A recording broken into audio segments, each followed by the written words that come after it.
Hello and welcome back to another FPL team selection video. We're heading into game week 25 this week, where we do have another double game week with Liverpool once again doubling up and Aston Villa this time instead of Everton. If you haven't checked already, the deadline is tonight. You've got till 6:30 on Friday night to make any transfers, just in case you forgot that there was a Friday night game. Obviously a lot of people wait until Saturday morning for their transfers, so just a little bit of a heads up there. In terms of last week, I ended up with 114 points, which on paper seems like it should be really good, but I still ended up with a red arrow sitting at the 1 million mark, and we're down to 1.1 million, which is not ideal. Again, most of my points pretty much came from Salah and David Moyes. Moyes worked out absolutely brilliantly, kind of as I expected as well. I expected Everton to go out and beat Leicester and hopefully get a draw against Liverpool. That's exactly what happened, even if it was right in the last minute. It was still really good. So he done better than Slot. Obviously we do have to use a transfer now to move him on. We did just have yesterday's video with talking about who the best move is going to be. For me, it is going to be Unai Emery. I'm going to gamble on him potentially getting some points against Liverpool, in which case we could end up with a really fantastic assistant manager over the next couple of weeks, and then hopefully by the time that comes around, Chelsea can pick up some form and end up 5 places ahead of Villa. But that's a big if, I think that's a bit of a stretch for that to happen. But again, like I said, we're literally talking 80 points alone from Salah and Moyes, so I really only get 34 points outside of those two, and when you look at the rest of the points, no one has really done too great. Pickford done well, Trent done okay, but everyone else is really looking at 2 and 1 pointers. Jimenez once again returning from the bench as he does every single week, and it's just getting really frustrating at this point.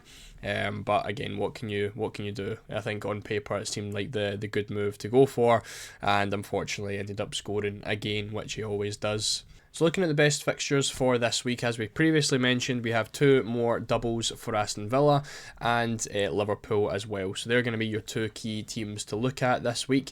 We've also got a couple other teams with decent fixtures this week. Arsenal, we're playing against Leicester away from home, but going forward, they don't really have the best games. They do play in game week 29, so it depends if you're on the free hit 29 strategy or not. But again, I wouldn't really be looking too much at Arsenal because, one, they've got a big injury crisis. Saka looks like he's going to be out for a while still, and Havertz just picked up a hamstring injury, which is going to keep him out for the rest of the season. So there's not really too many Arsenal attackers going, which isn't great. I personally still have Gabriel in my team. I probably will keep him all the way through. He's one of those guys that I'm happy enough just to keep a hold of throughout the whole season. But other than that, I'm not really too interested in too many Arsenal players. I think Trossard's probably going to be the one playing up front if you are looking to go for someone a bit more differential. For Aston Villa, I've already got Morgan Rogers in my team. I'm not going to look to add to that. Right now I'm on the strategy of free hitting in game week 34, so I want to try and get through game week 29 with the players that I've got, so I don't really want to be adding in more players who don't have a match in game week 29. So personally, I think with Aston Villa, Rodgers and Watkins are going to be your 2 picks. I don't really think there's anyone outside of that who could be, too great. I think Digne is probably going to be the 3rd pick if anyone does go there, but looking at the fixtures, I don't really know how many points Digne realistically is going to get. So I've got Rodgers. I would like to get Watkins, but I'm not going to, rip my whole team up to afford him. I think Jimenez would be the one to come out, but then he's got a game in game week 29, so Isak would probably make the most sense, but I don't want to take Isak out because he is one of the best probably the best striker in the game. He's playing against Man City this week, who have looked leaky defensively, so I'm just going to keep him in. And I've got a lot of value held up in him as well, so I'm just going to probably keep him until the end of the season, and not have to worry too much about that. So I'm going to ignore Watkins, which is just leaving me with Rodgers. Then I've obviously got Salah and Trent this week. Whether Trent plays both games or not is still yet to be seen.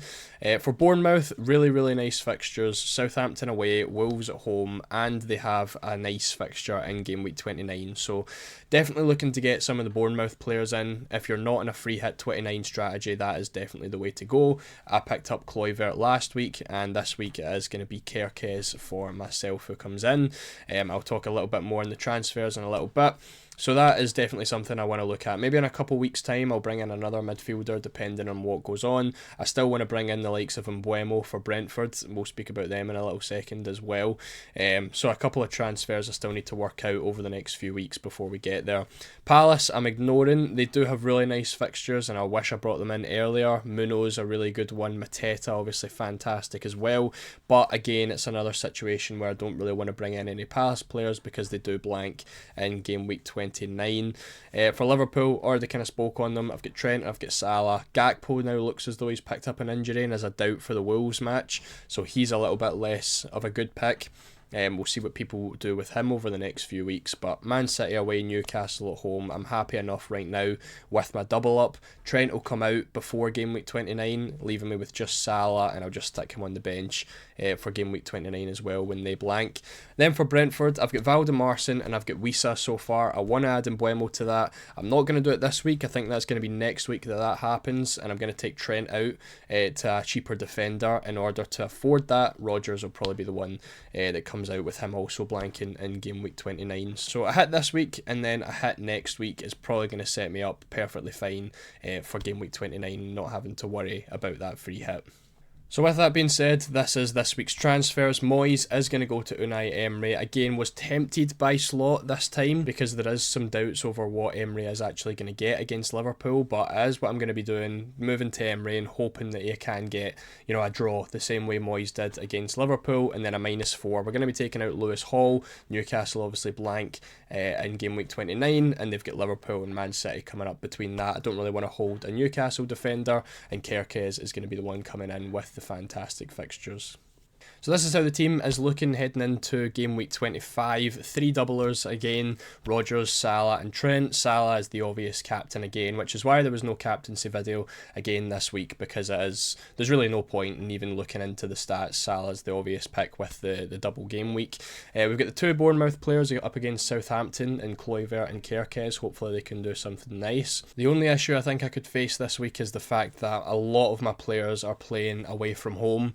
Literally outside of my double game week players, every single person plays away from home this week, so it could be another low scoring game week. We'll wait and see, but again, the fixtures are still pretty good. Arsenal have Leicester, could easily get a clean sheet. Obviously Bournemouth with Southampton. Bruno Fernandes against a leaky Spurs could do quite well. Palmer against Brighton away from home, that was obviously the fixture he scored 4 in at the start of the season when he played at home. Isak I think could do something against Man City. Wissa could easily do something against West Ham, so plenty of good fixtures. Again, Jimenez is hitting the bench, playing at home against Nottingham Forest. They are one of the best defences in the league, and he probably will go and score. So if you're also on Jimenez, I'd probably start him, because every single time I bench him, he does end up returning. We are also heading into week 2 of the assistant manager, so hopefully we can see a big result for Aston Villa up against Ipswich, and that way, even if they don't really get much against Liverpool, we still are benefiting in some way. But I'm definitely optimistic about this week. The only thing is, again, the away fixtures could really lead this to being another disaster of a game week. Again, still hoping to pop into that top 1 million. I do still have most of my chips to use as well, so I should by the end of the season be able to climb up quite high in the ranks, but the quicker that happens, obviously the better. So hopefully this is the week that does happen. If you enjoyed the video, make sure to leave a like on it. Make sure to subscribe as well if you are new. Good luck for game week 25. Let me know what you think of the transfers down in the comments section, and I'll see you all in the next video.